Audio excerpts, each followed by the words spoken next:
प्रिय विद्यार्थियों, अपनी भाषा YouTube देखने वाले सभी का इस YouTube चैनल में मैं स्वागत करता हूं। पिछले 2-3 रोज से ये वीडियो बनाने की कड़ी टूट गई थी, लेकिन आज पुनः व्याकरण में हम पद परिचय का अगला बिंदु जो हमारा है विशेषण, उसके बारे में पढ़ेंगे। विशेषण शब्द के बारे में थोड़ा सा हम जान लेते हैं। देखिए, विशेषण विशेष से बनता है, और जब कभी आप इस शब्द के बारे में सुनते हैं तो आप थोड़ा सा अपने आप को सचेत करते हैं। जैसे आप एक समूह में खड़े हैं और आपके एक साथी ने आपको अलग पुकारा, तो आप क्या कहेंगे? क्यों? क्या कोई विशेष बात है? यानी विशेष बात, इसका मतलब विशेष शब्द जहां आता है वहां एक विद्यार्थी, एक व्यक्ति चौकन्ना हो जाता है या उसकी तरफ उसका ध्यान आकर्षण बढ़ जाता है। विशेषण विशेष शब्द से बना। आपके सामने बहुत सारे प्रश्न हैं, दिए जाते हैं, उसके बाद ये बताया जाता है इनमें इंपॉर्टेंट विशेष प्रश्न ये है, इन पर आपको विशेष ध्यान देना है। तो व्यक्तिगत जीवन में हम इस शब्द का बहुत प्रयोग करते हैं और उसी शब्द से ये विशेषण बन जाता है। तो विशेषण शब्द का शायद आपको शब्द में आ गया होगा, जो हटकर हो, जो अपना महत्व अलग से रखता हो। अब विशेषण का अर्थ क्या है वास्तविक रूप से, और इसका प्रयोग क्यों होता है? विशेषण शब्द का प्रयोग वाक्य में इसलिए किया जाता है कि उसमें जो संज्ञा या सर्वनाम है उसकी वो वास्तविकता बताता है। क्या क्या बताता है? विशेषण वास्तविकता, असलियत कह सकते हैं, यथार्थता, हालांकि ज्यादा अंतर नहीं है शब्दों में। ये विशेषण शब्द इन चीजों को परिलक्षित करता है या इन गुणों को बताता। अब इसमें गुण भी सकारात्मक और नकारात्मक दोनों दृष्टि से होते हैं। सकारात्मक हो तब उसका नाम दो गुण हो जाएगा, नकारात्मक तब उसका नाम दोष हो जाएगा। तो जैसे कि परिभाषा है, ऐसे शब्द जो संज्ञा या सर्वनाम की विशेषता बताते हैं उन्हें हम विशेषण कहते हैं। संज्ञा या सर्वनाम, संज्ञा में आपके व्यक्ति, वस्तु, स्थान सब आ जाते हैं, और दूसरा आपका है सर्वनाम, तो संज्ञा के स्थान पर काम आने वाले शब्द। यानी कुल मिलाकर जो इस सृष्टि में, इस जगत में प्राणी हैं या व्यक्ति हैं, उनके बारे में यदि वो शब्द वास्तविकता को बताता है, असलियत को बताता है, यथार्थ को बताता है, और इन शब्दों के साथ और विशेषण क्या प्रकट करता है, ये वाक्य को प्रभावशील बना देता है। अर्थात भाषा की प्रभावशीलता बढ़ जाती है। तो ये विशेषण के बारे में मैंने आपको बताया कि विशेषण का प्रयोग क्यों किया जाता है। अब हम आगे बढ़ते हैं। फिर विशेषण के उदाहरण देखिए। बनारस शहर सुंदर है, तो बनारस सुंदर है, ये गुण है, ये बनारस की विशेषता बताता है। काला कुत्ता, कुत्ते का रंग काला है, ये कुत्ते की विशेषता बताता है। मशहूर गायक, गायक है वो मशहूर, यानी उनकी विशेषता बताने वाले शब्दों को विशेषण कहते हैं। अब हम आगे बढ़ते हैं। विशेषण के प्रकार। विशेषण हमारे सीनियर बोर्ड की दृष्टि से या आपके लिए जो कक्षा 12 के विद्यार्थी हैं उनकी दृष्टि से, जो राजस्थान की व्याकरण है उसमें 5 प्रकार के विशेषण दिए, उन्हीं के बारे में हम अध्ययन करेंगे, उसी भाषा में सबसे ज्यादा ध्यान देंगे। तो वो 5 प्रकार कौन से हैं? सबसे पहला है गुणवाचक, नंबर 2 है संख्यावाचक, नंबर 3 है परिमाणवाचक, नंबर 4 है संकेतवाचक, और नंबर 5 है व्यक्तिवाचक। इन विशेषण की हम चर्चा करेंगे, इनके बारे में विस्तार से अध्ययन करेंगे। सबसे पहला हमारा जो संज्ञा नहीं विशेषण है, पहला प्रकार है वो गुणवाचक है।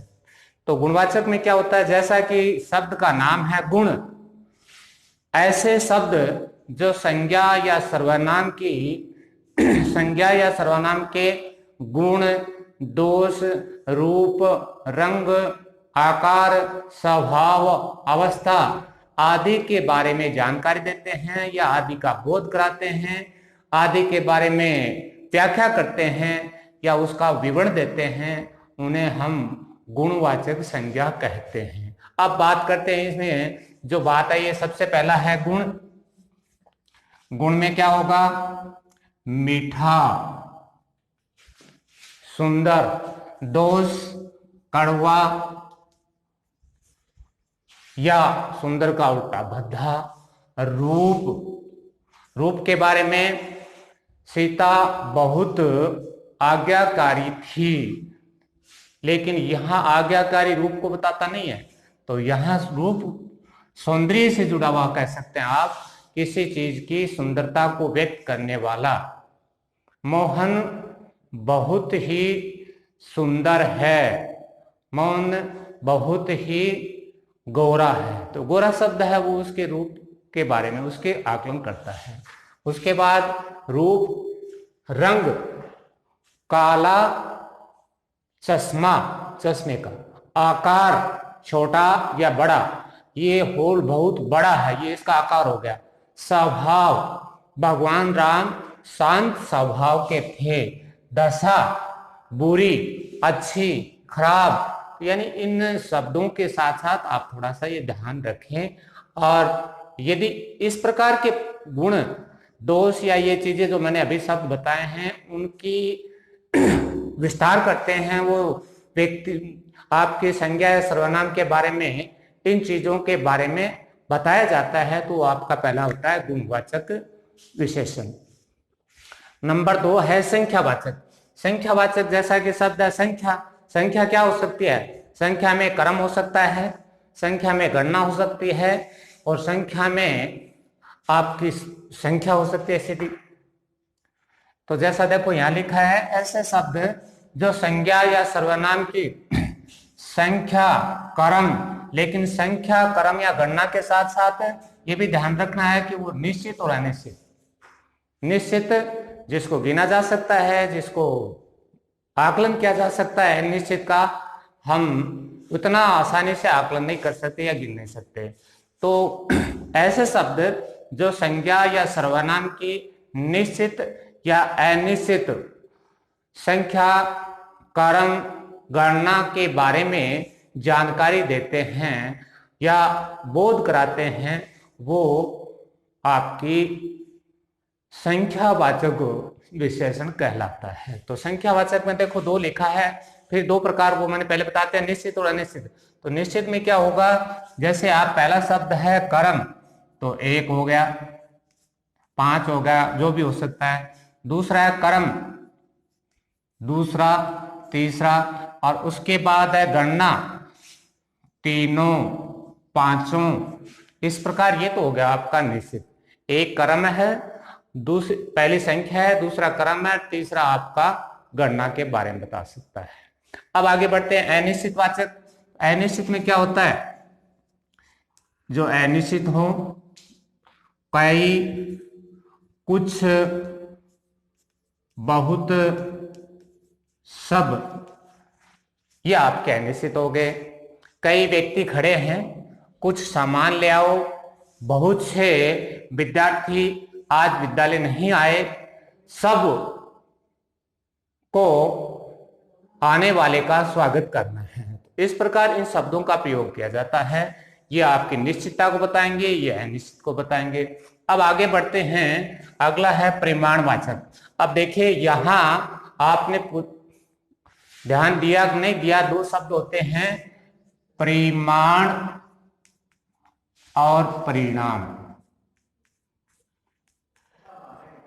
हिंदी में शब्दों का अर्थ जानना अति आवश्यक है। आपने शब्द का अर्थ जान लिया तो आप उस शब्द की व्याख्या अपने आप कर पाएंगे। दोनों में अंतर है परिमाण और परिणाम। देखने में दोनों एक जैसे लगते हैं लेकिन अंतर होता है। परिमाण में क्या होता है? परिमाण में होता है नाप, माप और तोल, ये बताते हैं परिमाण। नाप का मतलब 5 मीटर, माप का मतलब 10 लीटर और तोल का मतलब 10 या 5 किलो, ये अंतर होता है। फिर आप ये नाप और माप में जोड़ हो जाता है तो माप को आप मीटर से जोड़े लंबाई चौड़ाई के लिए, कि ध्यान रखना है। नाप और माप ज्यादातर हम इनका उल्टा प्रयोग करते हैं, 5 मीटर नाप कर कपड़ा दीजिए, नाप नहीं होता वो माप होता है। तो मैं को मैं से जोड़ देना, माप होता है वो लंबाई चौड़ाई के लिए होता है, नाप होता है तरल पदार्थों के लिए होता है और तोल होता है वो ठोस का। दूसरी व्याख्या ये भी कर सकते हैं, नाप तरल पदार्थों के लिए, माप लंबाई चौड़ाई को और तोल है वो ठोस का होता है। यदि इनके बारे में जो जानकारी देता है वो तो होता है परिमाण। और परिणाम आप सभी जानते हैं, जो किसी कार्य को करने के बाद उसका फल प्राप्त होता है, जैसा आप परीक्षा के इन सभी का जो आता है वो परिणाम होता है। तो थोड़ा सा ये ध्यान रखें, परिमाण में क्या है, ऐसे शब्द, ये बात इसमें है, ऐसे शब्द जो किसी वस्तु, पदार्थ, जगह, ये तीनों चीज होंगे। वस्तु में तो क्या होगा, आपका नाप होगा, पदार्थ में क्या होगा, तोल होगा, और जगह माप होगा। ये बात आ गया, ये है पदार्थ। पहला, वस्तु के साथ मात्रा। नंबर 2, पदार्थ के साथ तोल और जगह के साथ माप। ये ध्यान रखना है विशेष रूप से। इन शब्दों को यदि आप समझ गए तो फिर इसकी परिभाषा भी समझाएं। यही लिखा है, ऐसे शब्द जो किसी वस्तु, पदार्थ, जगह की मात्रा, तोल या माप का बोध कराते हैं उसे हम क्या कहेंगे, परिमाणवाचक संज्ञा। जैसे इसमें लिखा है, परिमाणवाचक कहलाते हैं 2 प्रकार के। निश्चित में क्या हो जाएगा, पहला जैसे हमारा इसमें क्या है, आपकी मात्रा, मात्रा में क्या लिखेंगे, 2 लीटर। तोल में क्या लिखेंगे, 5 किलो। और तीसरा है माप, 3 मीटर। ये अलग अलग हो गया। अब इसका अनिश्चित क्या हो जाएगा, थोड़ा दूध। फिर नंबर 2 है इसमें पदार्थ, कुछ सामग्री। और अगला है जगह, बहुत सारी जमीन। तो ये हो गया आपके निश्चित। इस प्रकार परिमाणवाचक होगा। इसके बाद हम आगे बढ़ते हैं, संकेतवाचक या सार्वनामिक। इसके 2 नाम हैं, ये याद रखना, संकेतवाचक या सार्वनामिक। ये क्या होते हैं, ऐसे शब्द जो वाक्य में सर्वनाम के रूप में प्रयुक्त होते हैं लेकिन वो वाक्य में संज्ञा की विशेषण के बारे में जानकारी देते हैं, उन्हें हम संकेतवाचक विशेषण कहते हैं। ये लिखा है देखो साहब, ऐसे शब्द जो सर्वनाम हैं, स्वयं सर्वनाम होते हैं।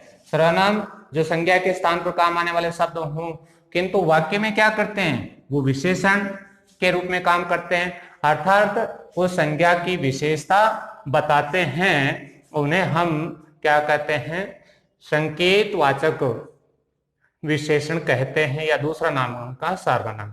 सार्वनामिक इसलिए क्योंकि सर्वनाम है वो उस विशेषण के रूप में प्रयुक्त होता है। जैसे यह है, यहां लिख देता हूं, यह मेज मजबूत है, कोई बाहर खड़ा है। तो ये कोई शब्द है, यह आपने सर्वनाम में सारा पढ़ा है, यह है, वह है, वे, आप, तुम।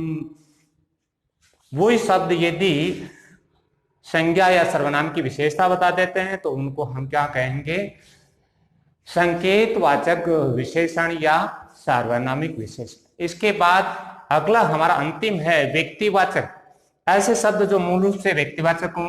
व्यक्तिवाचक क्या होता है, व्यक्तिवाचक है वो सामान्य होता है, नहीं सामान्य ना होकर विशेष, यानी वो जो जाति है उसमें से विशेष को छांटता है।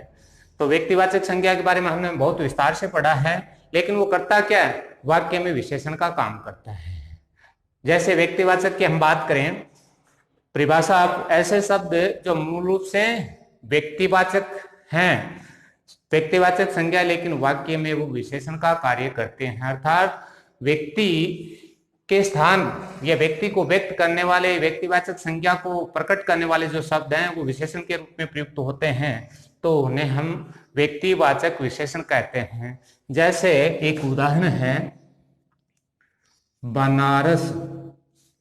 बनारस एक शहर का नाम है, शहर जातिवाचक है, बनारस व्यक्तिवाचक है। अब यदि इस बनारस से हम बनारसी बना देते हैं और आगे लिख दिया बनारसी साड़ी, बनारसी साड़ी जो विश्व भर में या देश भर में प्रसिद्ध है। इसी प्रकार हमारे पास एक राजस्थान का शहर है जिसका नाम है बीकानेर। अब बीकानेर की चीजें आपको सबको पता है, क्या प्रसिद्ध है, मिठाइयां या विशेष रूप से भुजिया या पापड़। तो बीकानेर पहले क्या था, बीकानेर पहले क्या था, व्यक्तिवाचक संज्ञा थी, और इसको हमने बीकानेरी, तो ये बीकानेर से बीकानेरी बन गया, इसलिए व्यक्तिवाचक संज्ञा होगी। बहुत सारे ऐसे शब्द हैं जो प्रसिद्ध हैं, जो स्थान विशेष का नाम है, और उसको हम मात्रा बदल के या क्या बना सकते हैं, व्यक्तिवाचक विशेषण बना सकते हैं। ठीक ऐसे ही जैसे नागपुर है, तो नागपुर की क्या चीज प्रसिद्ध है, संतरे प्रसिद्ध हैं, तो नागपुरी संतरा कह सकते हैं। तो कहने का मतलब ये है कि मूल रूप से तो व्यक्तिवाचक होता है संज्ञा, लेकिन वो विशेषण का कार्य करने के कारण उसका नाम व्यक्तिवाचक विशेषण हो जाता है। इस प्रकार आज हमने विशेषण के बारे में पढ़ा, विशेषण के प्रकार पढ़े और विशेषण से संबंधित प्रत्येक बिंदु पर चर्चा की। विशेषण शब्द की भूमिका के बारे में मैंने शुरुआत में आपको बताया था। जैसा कि शब्द है वैसे ये खास है कि संज्ञा और सर्वनाम की विशेषता, खासियत, असलियत, यथार्थता, वास्तविकता, उनका विस्तार से व्याख्या कर देता है। प्रभावशील बढ़ाने का मतलब ये होता है, राम एक लड़का है, साधारण वाक्य, राम के आगे आप लिख देंगे राम एक अच्छा लड़का है, तो उसकी वो वास्तविकता बताता। फिर आप लिखेंगे राम बहुत अच्छा लड़का है, तो उसकी और ज्यादा उस व्यक्तित्व के प्रभावशीलता को बढ़ा देता है, उसकी असलियत या वास्तविकता को बता देता है, जिससे वाक्य की आपकी प्रभावशीलता बढ़ती है, वाक्य सुंदर हो जाता है। विशेषण का जैसा नाम है, विशेष शब्द का अर्थ होता है, वो ही इसका भाषा में महत्व है। इसका जहां भी प्रयोग होगा ये विशेषता को प्रकट करेगा, अपने आप को निरूपित करेगा, अपना प्रभाव दिखाएगा। ये हम विशेषण के बारे में पूरा विस्तार से पढ़ चुके हैं। आप विशेषण के बारे में पढ़ें, समझें, और इससे संबंधित मैं आपको 2 प्रश्न देता हूं। विशेषण शब्द या विशेषण की परिभाषा लिखिए। नंबर 2, विशेषण के प्रकारों के नाम एवं उनकी परिभाषाएं लिखे। धन्यवाद।